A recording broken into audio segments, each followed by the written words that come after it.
La France? Oui, je parle de la France. La France, sauveur de l'Afrique? Non, non, mais c'est une blague. Non, mais c'est ça aussi. Mais est-ce que la position doit être d'assumer, de dire on n'y arrive pas, on s'en va, débrouillez-vous? Mais la France n'est pas le sauveur de l'Afrique et sûrement pas, et c'est sûrement pas ce qui guide les interventions françaises en Afrique. Combien y a-t-il eu d'interventions françaises en Afrique depuis la décolonisation? Des dizaines. Est-ce que ça a mis fin à au sous-développement, aux dictatures, au régime corrompu, à justement à la déliquescence de tous ces États? Non, jamais. Pourquoi? Parce que le but, c'est de préserver l'influence des intérêts français, l'influence de la bourgeoisie française, des Bolloré, des Bouygues, l'influence de nos groupes, de Total, d'Orano pour l'uranium.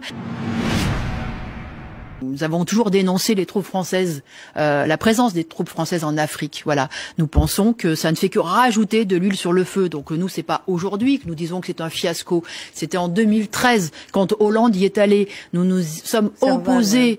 Voilà, c'était l'opération Serval. Je me souviens qu'à l'époque, y compris François Hollande avait pousser des hurrahs au bout de quelques mois en disant c'est bon, c'est dans la poche, on a gagné, etc.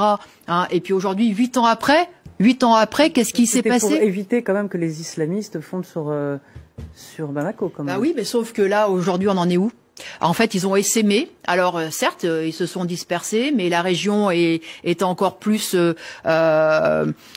traversée de bandes rivales, armées, qui rackettent les populations, qui les prennent en otage, qui les massacrent. Si on doit et partir, ça s'est répandu. puisque vous dites qu'il faut, le pire, c'est que ça s'est répandu. Pas être là-bas. Vous dites qu'on doit, oui, mais vous dites qu'on doit pas être là-bas. Donc, si on se retire, qu'est-ce qu'on fait? On dit à ces pays, le Mali, le Burkina Faso, par exemple, là, dans lequel un coup d'État vient d'avoir lieu, on leur dit bon, débrouillez-vous avec vos terroristes. Nous, ça n'est plus notre affaire, c'est ça?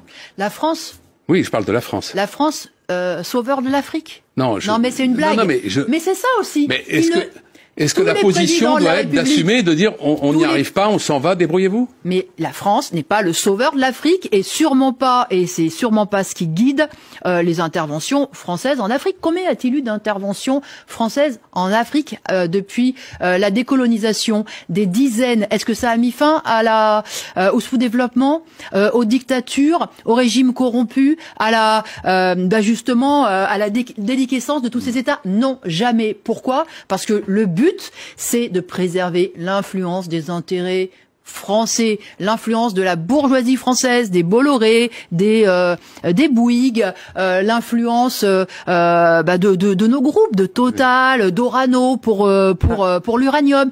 Donc c'est une question d'impérialisme. Bien sûr. C'est une présence coloniale, impérialiste. Oui. C'est donc le terrorisme dans tout ça qui est largement contrebattu par la Chine aujourd'hui. Eh bien, mais non. Écoutez. Pour l'instant, les milliers de soldats, ils sont français, ils sont pas chinois.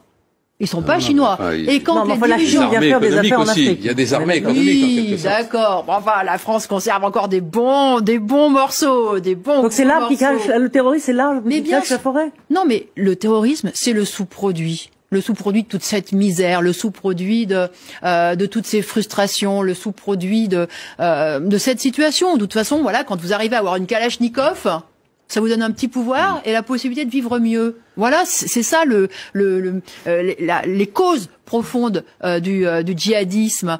Et voilà, en réalité, vous savez ce qui se passe en fait au Sahel, c'est un petit Afghanistan.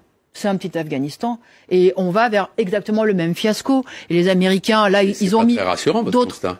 Ben non, mais l'État de l'Afrique, de toute façon, est à mettre sur le compte des grandes puissances et à commencer, bien sûr, par la France. Et là-dessus, il faut faire le constat que justement, à chaque fois, on nous dit on y va pour apporter le meilleur, pour protéger la population, et résultat, non, ça recule.